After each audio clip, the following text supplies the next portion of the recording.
நான் முன்னாடியே சொன்ன மாதிரி திமுகவுக்கும் பாஜகவுக்கும் ஒரு அண்டர் கிரவுண்ட் டீலிங் இருக்குது. எப்போ சொன்னேன்? கிட்டத்தட்ட ஒரு 1.5-2 வருஷத்துக்கு முன்னாடி சொன்னேன். அன்னைக்கு சொன்னது இன்னைக்கு இந்தியா முழுக்க எதிரொலிக்குதா? West Bengal CM Mamata Banerjee madam இதை தானே சொன்னாங்க.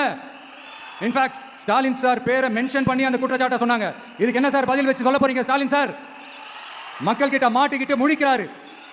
இந்த தேர்தலில் திமுக தோக்க போறது உறுதி.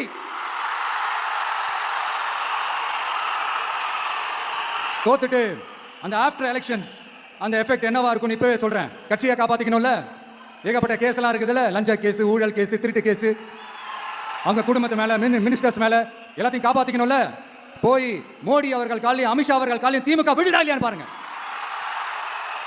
அன்னைக்கு தெரியும் மக்களே, சிறுபான்மை சகோதரர்களே, அன்னைக்கு தெரியும் இந்த திமுகவோட மொத்த சாயமும் வெளுக்க போகுது.